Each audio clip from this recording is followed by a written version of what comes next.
Hollow Trace, Episode 4, The Ice Walls and What They Hide. For generations, the edges of our world have been treated not as mysteries, but as inconveniences. White spaces on a globe filled in with nothing but cold, emptiness, and the promise that nothing waits there worth the journey. Antarctica became a symbol of desolation, a continent of ice so vast and hostile that the imagination simply slid off it. Yet, to people who dared to approach it, explorers, whalers, cartographers, early aviators left behind accounts that strained the neat, polished version of reality we're supposed to accept. They spoke of barriers that rose like walls, not gradual inclines of ice, but colossal formations stretching hundreds of feet into the air, as if someone had carved a vast ring around the world.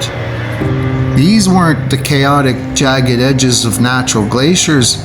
They were long, straight, geometric in a way ice seldom is. Some sailors described the walls as impassable, not only because of the cold, but because they seemed to guard something, wrapping around the known continents like the edge of a massive bowl.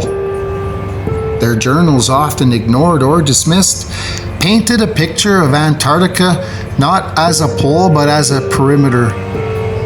When Admiral Richard Byrd embarked on his Antarctic expedition, he did so with more resources, more support, and more secrecy than almost any explorer in history. Operation High Jump, officially a scientific military exercise, brought over 4,000 personnel, aircraft carriers, destroyers, and planes to the Antarctic region. But despite the massive scale, the operation ended abruptly after only a few months. In later interviews, Byrd made statements that baffled listeners. He spoke of lands beyond the pole, with resources that could support populations. How could there be lands beyond the pole unless the pole wasn't the end at all?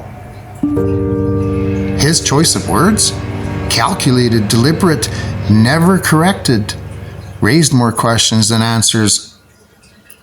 If Antarctica was merely a barren continent at the bottom of a globe, what territory was he hinting at? Some researchers argue he inadvertently revealed that the ice is not the end of the map, but the edge of something larger, perhaps the rim of the crater world described in ancient myth and whispered through forbidden cartography. The deeper we explore the accounts of early polar expeditions, the stranger the patterns become. Explorers in the late 1800s and early 1900s described waters that grew warmer as they approached the ice, as though geothermal currents radiated outward from beneath the frozen surface. They reported fog banks with static electricity that caused their equipment to behave erratically. Some wrote of birds, large ones, migrating not away from Antarctica but into it, flying towards something invisible beyond the ice ridge. These weren't isolated observation, folks. They came from crews separated by decades and continents, men with no reason to fabricate such details. The farther south they traveled, the more the environment contradicted the expectations of a simple sphere. Light refracted strangely, compasses drifted, the horizon tilted. Everything felt slightly off, as if the rules were different near the boundary of our known world. Modern restrictions only fuel the mystery. Antarctica is the most heavily regulated landmass on Earth, governed by an international treaty that forbids mining, prohibits military presence, and limits travel to a handful of approved coastal research stations. No independent exploration is allowed. No unauthorized overflights.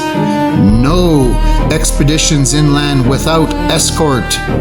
If we draw a map, around the allowed regions, we see they form a thin ring around the outer edge, as though visitors are permitted to walk along the lip of the bowl but never descend into the basin itself.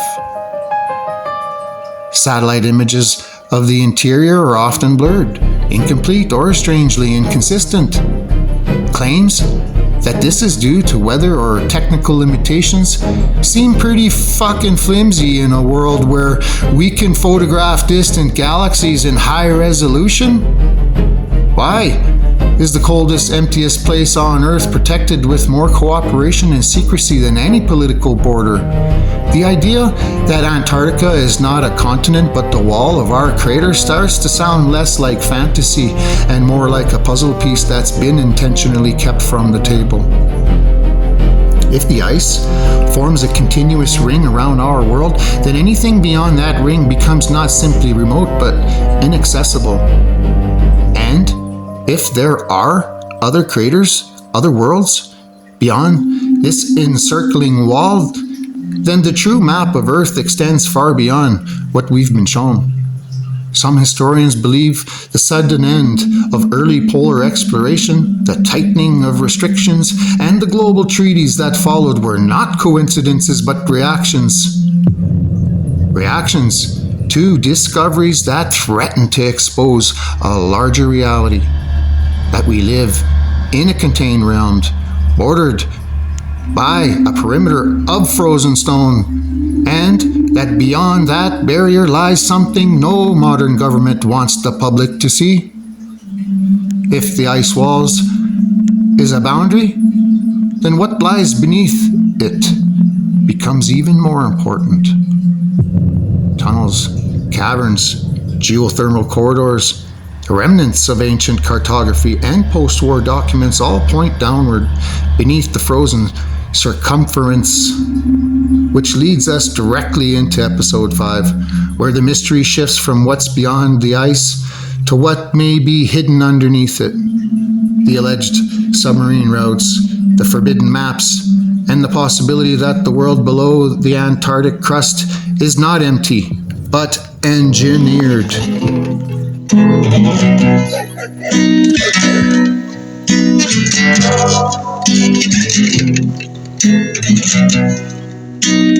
So now put away your makeup, 'cause I don't want it all over the place. So now put away your makeup, stop hiding all your mistakes. You know I love it, ooh, I love it, ooh, yeah, show me more. But no, I've been doing something wrong, you, now. I've been doing something wrong, even loving you now, babe. I'm doing something wrong. I'm doing something wrong. All again, something wrong. I'm doing something wrong.